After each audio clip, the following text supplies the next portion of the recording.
Hello everyone and welcome back to another AFK journey video. In this video, we're going to be making a guide for Arcane Labyrinth and how you can make it to clearing floor 20 of difficulty 15 pretty much every single time you go in. Now the key ingredients for this, you have to lock in Elijah and Lila, which are the twins, and then you need to go for an AFK stage type team using Almas, Iron. You can use Tassi as a third wilder, or you can use Arden, and then you can use Carolina as a final hero, or Bonnie. Basically, you want to make a team comp around these heroes. This is what you're going to use for almost every single stage.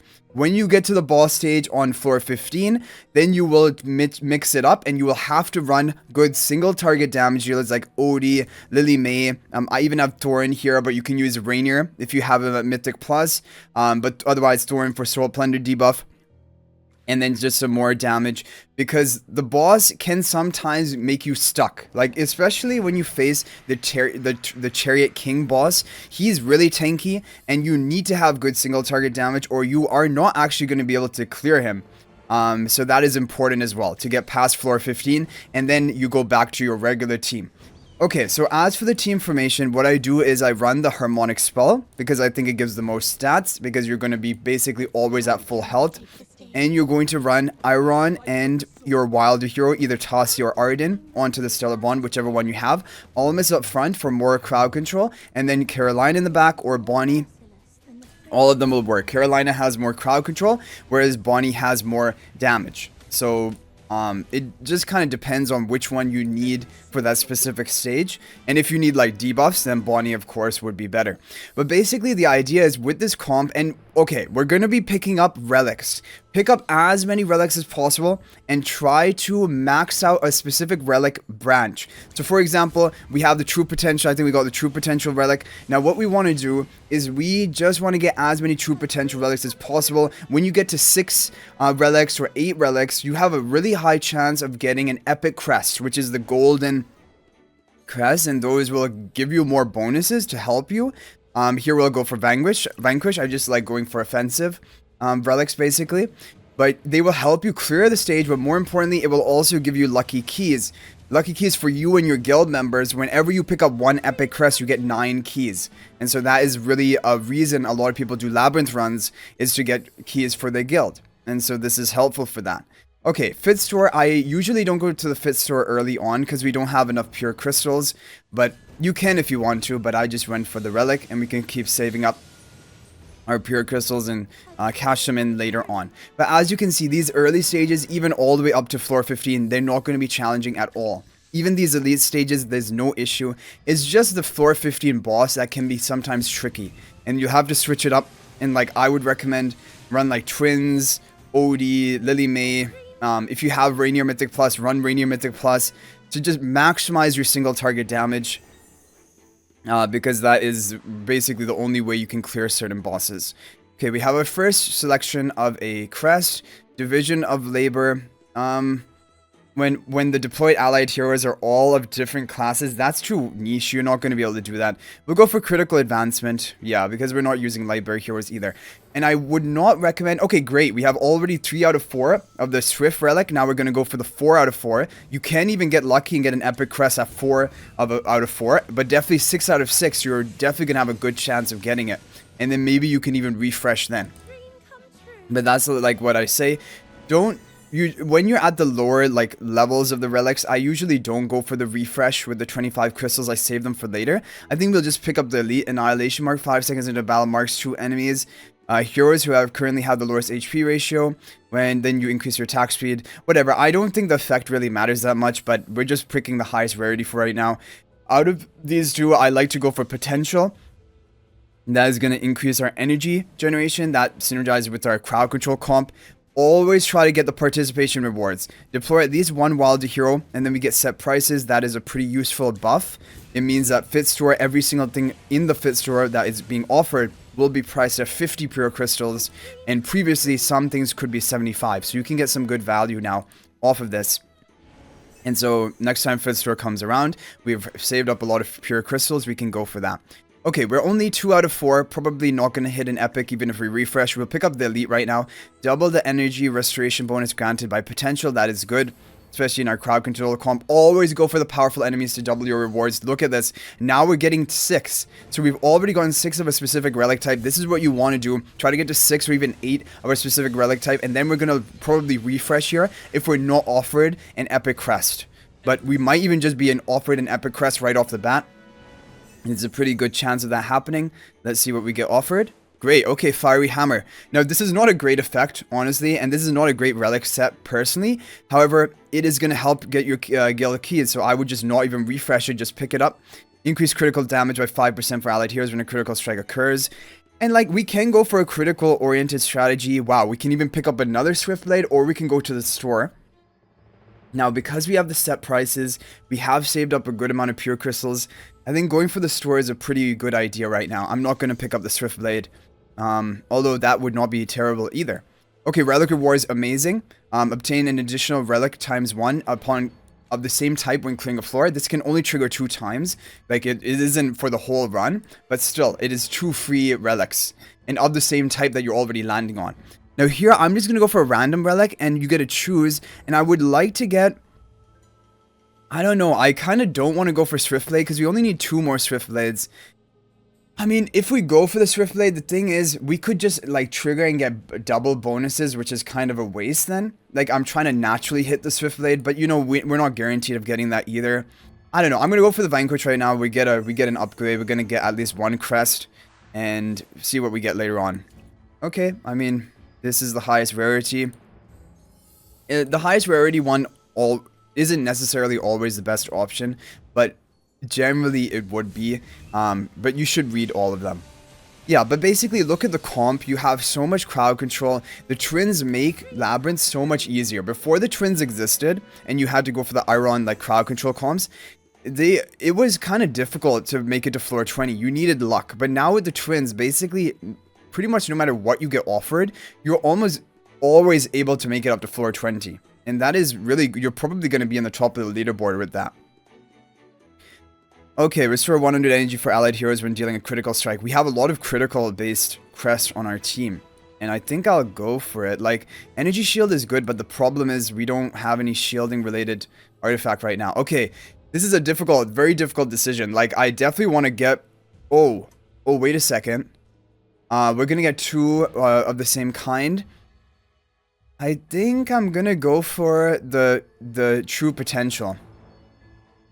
Yeah, I think I'm going to go for the potential. Like, I know there's a powerful enemy on the Vanquish, and normally you should always go for that, but, like, we're going to get 6 out of 6 with this, and then also 7, and then all we need is 1 more, and we're going to get up to 8, and then you're really guaranteed almost a really powerful crest, and even at 6, you're probably going to hit an epic, and if not, we can refresh.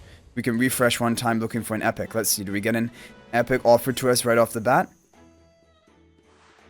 Yeah, we do. Rhyme Cycle stuns all enemy heroes for 3 seconds and deals true damage as a portion of your attack. Team attack for every 5 ultimate. Yeah, that's really strong because we're going to be cycling ultimate so quickly. So, yeah, I mean, this was a weird situation. I think here, like, we're going to get at least something by hitting the Fortitude. So I'm going to go for the Fortitude. Because, like, otherwise the Vanquish is only really valuable if we can build up to getting 4, which we're not guaranteed. And here, this is at least a guaranteed crest. So we're looking for 1 more potential, 1 more potential, right? Is the major thing we're looking for, because then we're going to get 8 out of 8. Is there anything else that we could? We're going to go for impact armor, because with this comp, you're usually always locking down the enemies onto the enemy side. We're going to go for this Swiftblade, even though we need 2 of them, and we're only getting 1 here. Who knows? We might hit another one in our last few floors, or maybe even from the Fit Store that we might be able to purchase one. That would be good. But yeah, you're always going to lock down the enemies on the enemy side. So any crest which is going to boost your damage dealt to enemies on the enemy side or reduce the damage taken from enemies on the enemy side, those are good things to pick up. So you can go for the crystal ball, but honestly, like, I just don't like it that much. I prefer just going for, like, getting a new relic upgrade. And we get a Swiftblade. Awesome. Yeah, we get a Swiftblade. That's what we're going to go for. We're going to get 8 out of 8, and we'll have exactly enough to do 1 refresh if needed. We should hit an epic right off the bat. We don't. We got Verdict Shield. So the thing about Verdict Shield, and I don't usually, like, try to...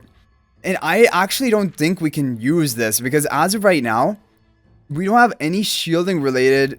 we don't have any shielding related crest. We can shield like with Coco, for example, and I guess that's what I'm going to go for.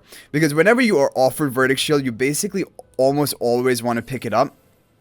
Because what it does is it converts your shielding into true damage. And that is the only way you get a decent damage score on the final boss on floor 20. But usually I never try to even worry about that strategy because I just don't care. Like I just try to go for floor 20 clear each time, consistent, and like this strategy will always work for floor 20 clear. Now in order for you to get a high score on the final boss on floor 20, that's when you need the Verdict Shield, basically crest, and we can go for a strategy like that. I think this should be fine. Basically what my plan is, we're just going to try to shield up with the Coco Mythic Plus, which isn't the best form of shielding, but it will do fine, and then you're going to be able to burst the boss. Now, if you didn't have the Verdict Shield, then what you should go for is you should just go for, like we said, Odie, Lily May, Smokey, Twins, and Thorn, for example. And then you can run Blade Summon Artifact, Harmonic Spell, whatever. You have enough single target nuking that you will be able to shred through pretty much any boss you face. Okay, do we want to refresh here? You know, I want to save my refresh in case we get one more potential orb. Are we gonna... I can't remember. Are there drops on the higher difficulty floors, or is this actually the final thing? I feel like there are drops. I'm gonna wait until maybe we hit a potential. I'm just gonna go for... yeah, we'll go for Focusing Sight. Why not? Okay, so now we're going for the higher floors. And in the higher floors, again, you're going to use the same strategy. If you have like a well built up like Twins, Tossie comp, it's basically impossible for the opponent to do anything. Like I consistently clear pretty much everything you face, and it's because Iron immediately ultimates. And if you have some more like relics, like we have the potential relics, we have like the ultimate casting related relics or crests, that you're just going to easily dominate all of these stages. And like I said, you don't have to use Tossie. If you don't have Tossie, you can use the Arden. Wow, we got it. We actually got it. Okay, so victory rewards is really not good because it's like you have to kill an enemy to get value. Swift healing, increase allied attack speed by 80 for 2 seconds after receiving healing or shields from crests or allies. I mean, we have healing from the Twins, right? But that is basically it. But the attack speed boost is nice. Or we could just go for a refresh. Let's go for a refresh. Maybe we can hit like health shield or something. Double cast. Yeah, so double cast I always like to go for with this comp as well. It's a very like ultimate casting comp, as you can see. And like the enemies, like even Seth, like generally 5 Seth is scary, right? Because they can nuke you, but if you permanently lock them down, there's nothing they can do to you. And so the whole idea behind this comp is you just have massive crowd control, massive cycling of your ultimates with the Twins, and it's just game over. Like, look at that, 15 seconds, we just destroyed them. And it's not like we got amazing crests or anything. Basically, each run I do, sometimes I even pick randomly. Random crests, random relics, and I still managed to get an easy floor 20 clear. So that is a whole game plan basically behind this strategy. It isn't about getting your top score once you make it a floor 20, but it's about consistently, you will always make it a floor 20 if you follow like this type of strategy, and you have these heroes built. Like I can't remember the last time I haven't cleared floor 20 now that I've been using the Twins and Labyrinth.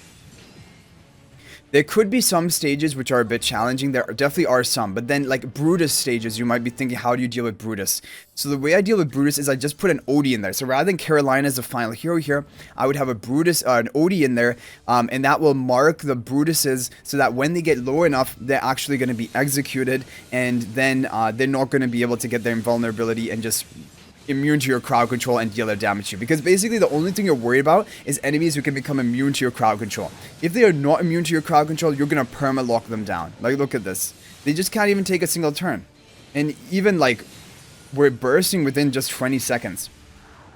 The entire team, even on the pretty much second last floor of Labyrinth, which is the final floor before the boss.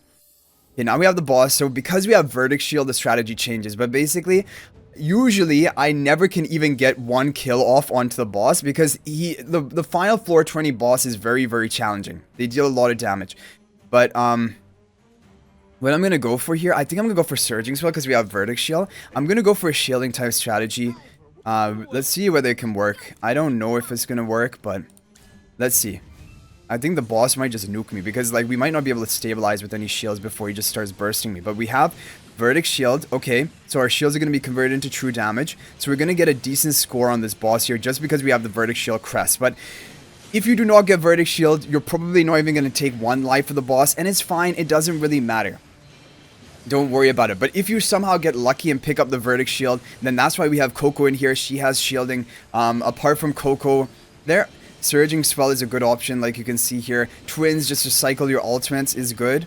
Or you ideally would even pick up Health Shield. That is the best combo. And then for healing you do to your team, that is also going to increase the shield value you provide to your allies, and that's going to increase your damage output. So we're actually going to get a pretty good score here, like nothing crazy because we don't have the health shield combo, but just with verdict shield we're actually dominating. Yeah, and now it's kind of glitching out because we got a kill on the boss while the twins were using the ult. Like, I've actually never gotten this many kills onto the boss. It's funny that we do it on our tutorial video, and the purpose of this tutorial video was just for consistent floor 20 clears. It was not about optimizing for the final boss clear. But you can see that if you have Coco in the mix in your team, that's basically enough. That, like, you don't even need to have like a full dedicated shield lineup, because sometimes people run that and go for the top scores. But this is looking really good actually. Round 9. Yeah, I think from this point we can skip it. You guys get the picture basically. Let's go ahead and skip the run. Look, that was a really solid run. But usually I would go for a team basically like this, but you would not get as good of a score unless you have the verdict shield somehow. And that is the only reason we were able to get such an amazing score. But with that, let's see what we get. We're going to end up with 1,353 to the boss. That is pretty crazy. But honestly, even just clearing floor 20, it usually is enough to even get a pretty high position. Like, maybe you will not get obviously top, maybe even 5, top 10. However, usually, even on active districts, what I've seen is just clearing 420 is usually enough for top 20. And sometimes on really active districts, maybe a floor 20 clear is just not enough. You'll have to get some points on top of that. Like, you know, actually have some shield type comp. But then you at least guarantee top 50. And like, not everyone in your guild can be in top 20 anyway. So basically what my point is, I just aim for floor 20 clear each time I take on Labyrinth. I do have the Coco in there with the Mythic Plus for her shielding in the case that I do end up with Verdict Shield, and then you can run a comp like that. But generally, you're not going to hit Verdict Shield and just stick to like your floor 20 clear. You'll end up with like what we have here, maybe 400, 500 points. But you're at least going to be in the, for right now, I would be in the top 5. So anyway, guys, hopefully this is helpful. Good luck following these strategies. If you have any other tips, feel free to share them in the comment section. But I basically don't stress out about Labyrinth. I do not worry about hitting Verdict Shield. I basically plan not to hit it. If I somehow, by a miracle, like in this playthrough, hit it, then you take it and you get a decent score on the final boss. But my strategy is not built around that. It's just built around getting to floor 20 consistently each and every time you take on Labyrinth, so it only takes you 1 run. And also, we got a lot of lucky keys for our guild by getting 2 epic crests along with it. So I hope you guys enjoyed the video. Thank you for watching. Good luck with this strategy. I'll hopefully see you in the next video. If you're not already subscribed to our YouTube channel, please smash that subscribe button. Thank you for the support. Also, feel free to join my AFK Journey Discord server. There's a link to that in the description of this video.